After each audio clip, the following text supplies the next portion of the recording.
High guys, welcome to Telugu cricket chat. Match number 55 SRH versus Delhi Capitals మధ్య హైదరాబాద్లో జరగబోతుంది.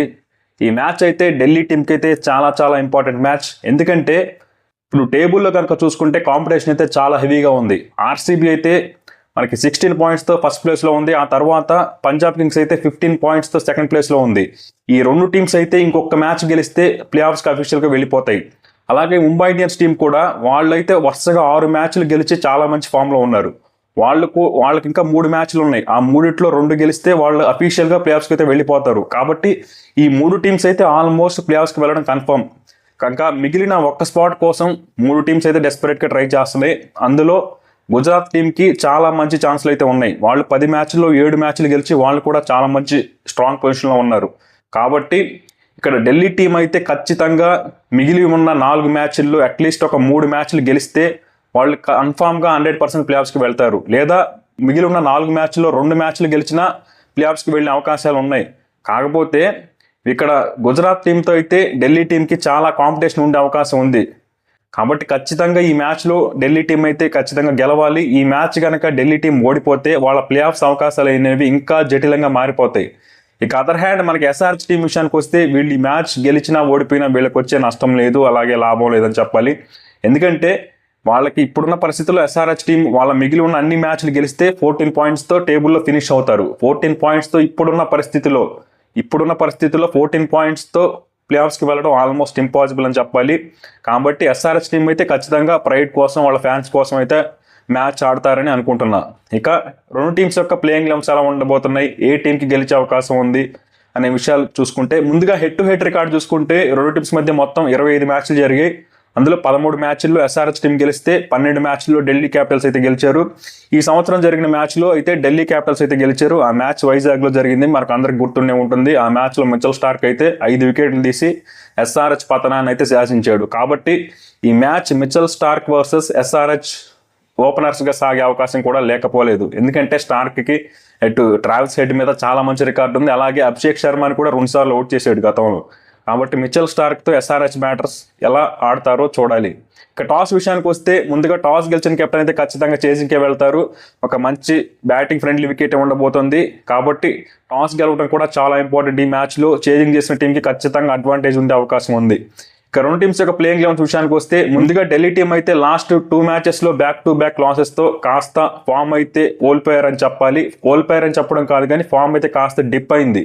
ఎందుకంటే ఆర్సీబీకి అగైనెస్ట్గా అలాగే కేకేఆర్కి అగైనెస్ట్గా వాళ్ళ సొంత హోమ్ గ్రౌండ్లో ఢిల్లీలో ఓడిపోయారు. కాబట్టి వాళ్ళు ఖచ్చితంగా కాన్ఫిడెన్స్ అయితే కాస్త తగ్గి ఉంటుంది. ఈ మ్యాచ్లో వాళ్ళు ఖచ్చితంగా డెస్పరేట్గా గెలవడానికి అయితే ట్రై చేయాలి. ఈ మ్యాచ్ ఓడిపోతే వాళ్ళకి ప్లే ఆఫ్స్ అవకాశాలు ఇంకా కష్టంగా మారిపోతాయి.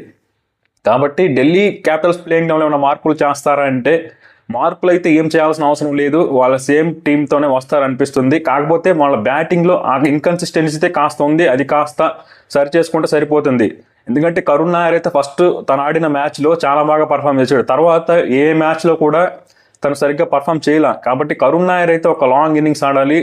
తను అనవసరపు షాట్స్ ఆడి అవుట్ అవ్వకుండా కరుణ్ నాయర్ కనుక ఒక ఎండ్లో కనుక సాలిడ్గా నిలబడితే ఢిల్లీ టీంకి అయితే చాలా అడ్వాంటేజ్ అయితే ఉంటుంది. అలాగే కేఎల్ రాహుల్ కూడా తను కూడా లాస్ట్ మ్యాచ్లో ఫెయిల్ అయ్యాడు. అంతకు ముందు మ్యాచ్లో కూడా రన్ ఏ బాల్ స్ట్రైక్ రేట్తో ఒక 40 రన్స్ చేశాడు. కాబట్టి కేఎల్ రాహుల్ పై కూడా కాస్త ప్రెషర్ అయితే పెరుగుతుంది.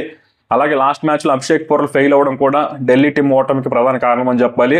అయితే వీళ్ళకి చిన్న అడ్వాంటేజ్ ఏంటంటే లాస్ట్ మ్యాచ్లో ఫ్యాఫ్ డు ప్లెసిస్ అయితే తిరిగి ఫామ్లోకి వచ్చాడు. కాబట్టి అదొక్కటే కాస్త వీళ్ళకి అడ్వాంటేజ్. అలాగే ఇంకొకటి సెట్ బ్యాక్ ఏంటంటే ఢిల్లీ టీంకి వీళ్ళకి అక్షర్ పటేల్కి అయితే లాస్ట్ మ్యాచ్లో చిన్న ఇంజురీ అయింది. తను బౌలింగ్ హ్యాండ్కే ఇంజురీ అయితే అయింది. మరి ఆ ఫింగర్ ఇంజురీ వల్ల తను ఈరోజు మ్యాచ్లో బౌలింగ్ చేస్తాడా లేదా అనేది కూడా చూడాలి. బౌలింగ్ చేయకపోతే మాత్రం ఖచ్చితంగా ఢిల్లీ టీంకి కాస్త డిసడ్వాంటేజ్ అని చెప్పొచ్చు. అయితే కుల్దీప్ యాదవ్ మరియు మిచెల్ స్టార్క్ లాంటి వాళ్ళు అయితే మంచి ఫామ్లోనే ఉన్నారు. అలాగే ముఖేష్ కుమార్ కూడా డెత్లో మంచి బౌలింగే చేస్తున్నాడు. అలాగే దుష్యంత్ చమీరా ఆల్సో పర్లేదు, బాగానే పర్ఫామ్ చేస్తున్నారు. కాబట్టి ఓవరాల్గా చూసుకుంటే ఢిల్లీ టీం అయితే స్ట్రాంగ్గానే ఉంది. చేంజెస్ అయితే ఏం చేయరు అనుకుంటున్నా. సేమ్ ప్లేయింగ్ గెలవంతనం వచ్చే అవకాశం ఉంది.